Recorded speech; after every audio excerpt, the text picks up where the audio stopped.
O que você faz quando você acha um paraíso como esse? Vegetação em cima, embaixo, orquídea para todos os lados. Hoje eu vou trazer para vocês um resumo de como cuidar das suas orquídeas, o melhor local para colocar e dar uma pequena aula sobre as orquídeas nativas do país. Hoje eu vim conhecer a Edematus, um dos maiores orquidários do Nordeste e o maior orquidário do Rio Grande do Norte. E ele me mostrou várias espécies muito interessantes, inclusive a espécie que é símbolo do Rio Grande do Norte. Eu espero que vocês gostem. Muitas pessoas me perguntam, assim, tem vontade de ter orquídea, mas tem medo. Esse medo procede? Orquídea é uma planta difícil de se cuidar? É fácil? Como é a sua experiência em relação a isso? Então funciona assim, a gente quando vai trabalhar com orquídeas epífitas, né? Epífitas são aquelas que elas se desenvolvem nos troncos das árvores em busca da ventilação e da luminosidade. Então o que a pessoa precisa entender é que a planta ela sofreu um processo de evolução, ela saiu do chão em busca da luz e da ventilação. Então aquela raiz mais gordinha, por exemplo, ela está adaptada à falta d'água. Quando a pessoa faz um processo inverso, ou seja, leva para casa no vasinho e joga água dentro e abafa aquelas raízes, a gente tem um processo de acumulação de excesso de água e de abafamento, aí a planta não consegue aguentar.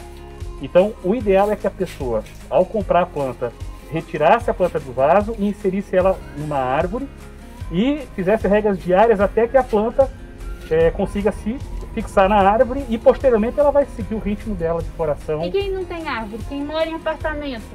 O apartamento é mais delicado, mas aí a pessoa pode tentar fazer um cultivo em vaso e sempre tendo esse cuidado da questão da umidade sempre presente, mas sem ter o abafamento. Tá? Então o apartamento ele se traduz um desafio ainda para quem vai cultivar. E todas as espécies de orquídeas as pessoas podem ter em qualquer lugar? Pronto, a Phalaenopsis ela é mais indicada para apartamento, lembrando sempre que aqui em Natal elas precisam ser borrifadas dia sim, dia não, na parte de cima e de baixo das folhas para evitar o ácaro. Sendo o ácaro uma praga nativa aqui do Nordeste, você não tem como eliminar do meio ambiente. Então essa rega que você faz nas folhas, de forma borrifada, você evita com que ele se alastre, que é a praga que mais destrói a planta, a Phalaenopsis. As outras plantas são mais indicadas para quem mora em casa mesmo. Então a Phalaenopsis para apartamento e as demais só para quem mora em casa. A Phalaenopsis é essa comum que a gente acha em supermercado, que já tem vários híbridos de várias cores. Pronto, a Phalaenopsis é a planta mais comum hoje encontrar em supermercado. Por quê? Porque o ser humano já conseguiu adaptar ela para produzir uma cor específica numa data específica. Então por isso que hoje ela é a planta mais difundida no mundo todo, porque ela tem uma grande durabilidade das flores, a gente consegue produzir a planta para um momento específico, ou seja, se eu vou ter um grande evento que vai consumir muitas flores ali naquela data específica, então a Phalaenopsis ela permite ter esse controle. Tá? Então é uma das únicas espécies de orquídeas que faz isso. Então ela é extremamente domesticada. Entendi. E a gente deve adubar a orquídea? Sim, o que faz o crescimento da orquídea é a adubação. A orquídea ela não se alimenta da estaca, ela não se alimenta do suporte dela, ela vai se alimentar de um adubo extremamente fino e rico em nutrientes. Então eu preciso ajudar ela na questão da adubação. Tem que semanalmente estar aplicando algum adubo à base de cálcio e magnésio e com os outros macro e micronutrientes associados. Na folhagem ou na raiz? Tanto na folhagem como na raiz. Isso de forma integral. Né? Aqui em específico a gente trabalha com o cultivo em estaca de madeira, porque como a gente usa um adubo que é muito caro, um adubo estrangeiro, como a raiz fica exposta na madeira, quando a gente joga o adubo, há uma absorção imediata, porque o adubo atinge a raiz toda a superfície da área. Então aí a gente faz com que a planta tenha um rendimento, uma resposta ao adubo muito maior do que... Poda. A gente poda orquídea? Não, a gente não poda orquídea jamais. Inclusive assim, quando o pessoal vai fazer mudas, a primeira coisa que a gente faz é recomendar que as pessoas não cortem as raízes, porque mesmo seca, as raízes ainda podem estar absorvendo. Então assim, a raiz da planta deixa crescer, deixa se desenvolver. Folhas, a gente não recomenda que a pessoa corte as folhas, porque a gente tem problemas de transmissão de agentes patogênicos virais. Então tem orquídeas que já têm esses vírus dentro da sua própria constituição e eles não atuam na planta produzindo algum efeito negativo, danoso. Mas quando você tem, por exemplo, algumas espécies que esse vírus é carregado para elas por um corte, por algum problema, algum tipo de praga também que inocula ou cura folhas, aí você vai ter esse problema de você de contaminação e essas plantas podem vir a morrer, tá entendendo? Então eu preciso ter cuidado com o corte. Então o ideal seria que eu esterilizasse na água sanitária, mergulha lá e aí faz o corte das partes que precisam ser eliminadas. E qual que é a proporção de água sanitária?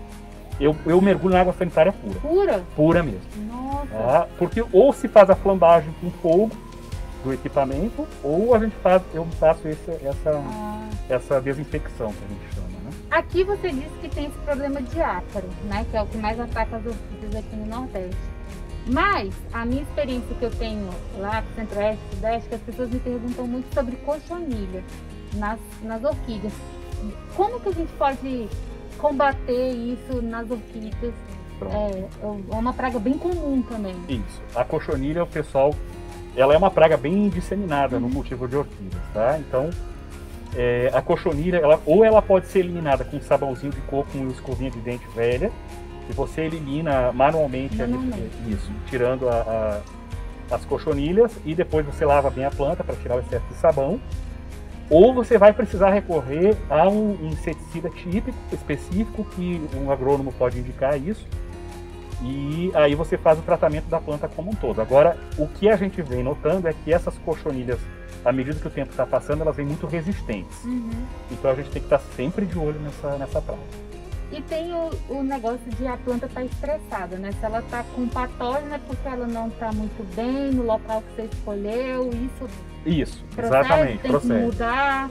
Porque Procede. a cochonilha, a praga é uma consequência da má adaptação dela. Eu posso dizer isso? Pode. A gente tem vários tipos de praga que atacam orquídeas, tá? A gente tem as cochonilhas, a gente tem o ácaro aqui no Nordeste, e a gente tem também os fungos, tá? Fungos e bactérias também que podem atacar, principalmente plantas que estão submetidas a uma umidade muito alta com baixa ventilação e alta temperatura. Quando isso acontece, ou seja, esse ventinho que a gente está vendo aqui, isso aqui é extremamente benéfico, tá? Se esse ventinho não passa, aí você vai ter uma incidência alta de cochonilha, você vai ter fungo, você vai ter uma série de problemas, e esses problemas, consequentemente, vão levar a planta à morte. Então isso pode ser um problema para quem tem orquídea em apartamento que não tem ventilação. Exatamente. E qual que é a solução? Porque as pessoas querem ter orquídea. Pronto, o apartamento é complicado. O apartamento, por isso que eu falo, ou a pessoa coloca essa planta numa área de serviço que você garante uma ventilação, aí nem sempre a área de serviço do apartamento tem acesso à iluminação correta, então a pessoa vai ter que fazer testes, né? Então ela vai ter que observar as folhas, se as folhas estão boas, se as folhas estão muito verdes ou muito claras. Então esses testes é que vão dizer, olha, a planta está legal e não está. Tá certo? Edson, quantas orquídeas você tem aqui no seu orquidário hoje? Espécies? Espécies, entre espécies e híbridos, tá? A gente tem na faixa de umas 20 ou 30 espécies. Mas a gente tem os híbridos, que são cruzamento entre espécies, então isso gera uma infinidade de cores, formas. Então, no total, a gente tem aqui mais de 17 mil plantas. E quanto tempo você trabalha com orquídeas? Pronto. Eu comecei esse orquidário com 9 anos, lá no Rio Grande do Sul. Trouxe esse orquidário para Natal, acabei me formando engenheiro civil aqui em Natal, mas eu nunca deixei de exercer esse carinho pela natureza, pelas plantas. E acabei conhecendo a Cattleya granulosa aqui em meados de 99. Me apaixonei pela espécie, comecei a estudar a planta e hoje a gente tem esse orquidário como um santuário aqui. E Edson, eu gostaria que você falasse um pouco da Cattleya granulosa pra gente. Por que ela é tão desejada? Qual que é o problema em volta dessa planta? Pronto, essa planta, quando eu cheguei aqui em Natal para morar em 99, eu conheci essa planta em Genipabu, né? E de lá para cá eu acabei me apaixonando e passei a estudar essa planta. Fiz parte também da história da produção do relato científico que levou essa planta a ser considerada flor símbolo do estado, porque ela ocorre em ampla dispersão aqui na nossa região, né? Ela é a orquídea mais representativa do nosso estado. Então é uma planta com a floração abundante, linda, né? Ela sofre, assim como as outras orquídeas brasileiras que têm potencial ornamental, ela sofre com a coleta predatória, porque na nossa região a gente não tem árvores altas, a gente tem árvores mais baixas, e essas árvores em que ela se agarra, elas ficam muito próximas do chão, então isso acaba transformando ela num alvo muito fácil, né? Então o maior problema hoje são a questão da coleta predatória e a questão também da depredação dos próprios habitats por conta de problemas de expansão imobiliária, invasão de áreas de dunas. Então esses são os maiores problemas. Por que ela é granulosa, né? Granulosa porque ela tem nessa pétala especial aqui chamada labelo, que é uma pétala adaptada para polinização. Ela tem pequenos grânulos, ó, como se fosse uma areia sobreposta nessa pétala. Então quando você olha num plano lateral, você percebe que são grânulos. Então o nome ficou Cattleya granulosa devido a essa especificidade da planta, né? Ai, que legal. E essa planta, ela está em extinção? Tá, essa planta ela está em extinção, ela já se encontra nesse processo, infelizmente. E esse é o trabalho que a gente faz aqui. Essa é uma planta registrada, tá certo? Ela está aqui por uma causa especial nobre. As demais que a gente tem aqui na área de produção são plantas que vieram de reprodução laboratorial.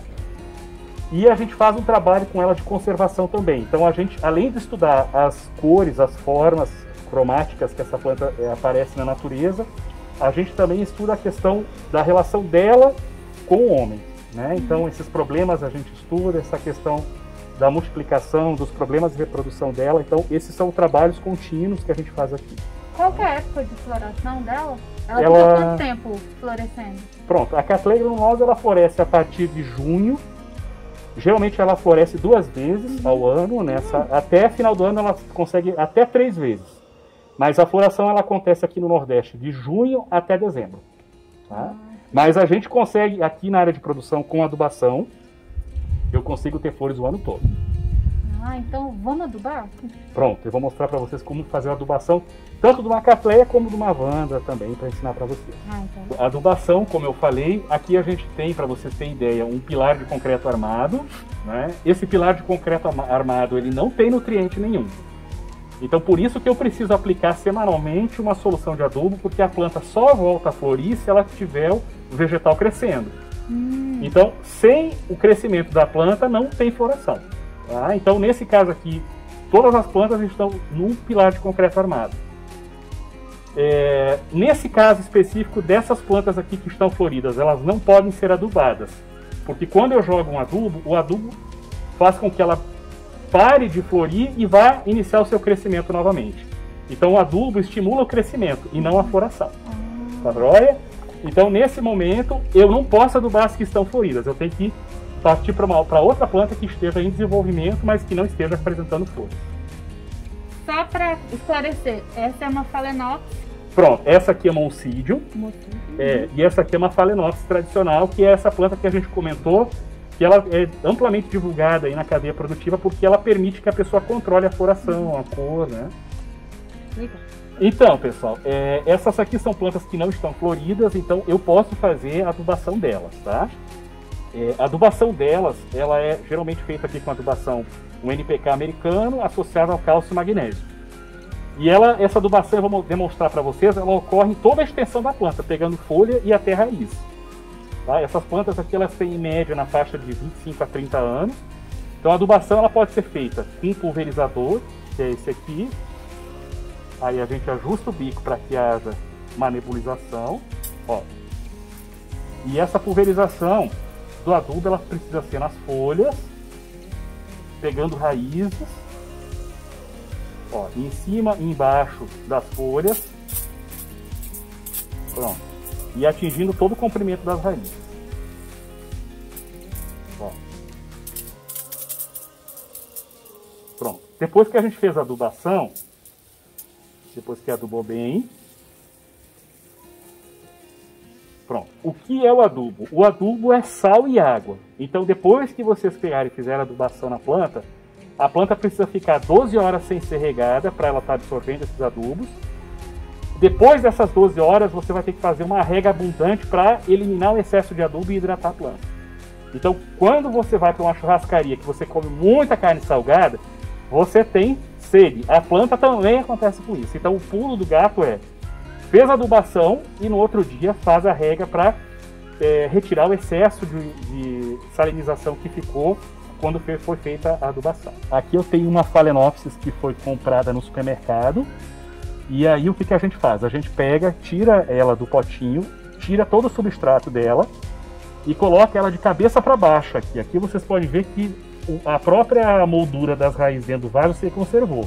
A gente não cortou raiz, não fez nenhum tipo de corte. Inseriu ela no pilar e atou com uma abraçadeira de nylon. E ela ficou, portanto, de cabeça para baixo. Por que isso é interessante? Porque na natureza ela é assim. Então, quando você bota ela de cabeça para baixo, você pode ficar regando ela de forma mais intensa para ela se estimular a pegar, por exemplo, ou numa árvore ou no concreto, nesse caso aqui. E ela vai, assim que ela receber bastante água, ela mesma vai procurar enraizar lá na estaca. E aí você vai ter o desenvolvimento pleno dela dessa forma. Beto, por que é tão difícil achar as plantas nativas para comercializar hoje no Brasil? Pronto. Então, esse é um problema que a gente vai tratar, vai levar para dentro da academia, vai discutir isso de forma mais intensa. Né? Hoje no Brasil a gente tem uma explosão de produção das plantas exóticas, da Phalaenopsis, por exemplo, porque ela é uma planta que, dentre outras características, ela tem essa adaptabilidade, ou seja, você controla a questão da cor, você controla quando você quer ela florida, então você tem a questão da durabilidade da flor também, você tem uma série de coisas positivas e que elencam ela como a principal da cadeia produtiva hoje. O que acontece com as plantas, principalmente as plantas que são hoje as catleias, que são as plantas que têm um potencial ornamental grande e que são nativas do Brasil? A gente tem os problemas relacionados com a coleta predatória que existem os problemas de dizimação dos habitats delas pelas queimadas, que todo mundo já está vendo que acontece, né, sistematicamente isso. Só que a gente tem uma legislação que, quando ela é cruzada à legislação federal do Ministério da Agricultura junto com o Ministério do Meio Ambiente, essa sobreposição de leis, elas inviabilizam a reprodução da planta porque os custos são muito altos.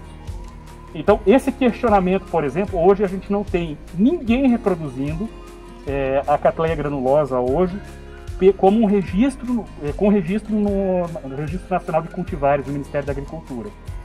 Então, além de a gente ter uma planta em processo de extinção, ninguém mais está tendo interesse em reproduzir a planta, mesmo que de forma laboratorial, porque você tem essas exigências cada vez maiores. Exatamente.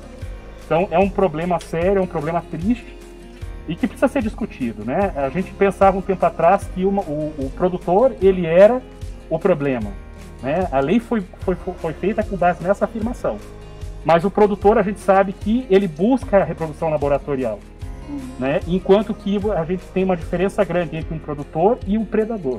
Então, o pessoal da coleta predatória, ele vai para a mata, ele retira e não repõe. O produtor, ele faz a reprodução laboratorial porque ele precisa de quantidade. Só que, infelizmente, ninguém está mais querendo reproduzir. Todo mundo vai para o lado da exótica, que não tem quase regulamentação, não tem tanto empecilho.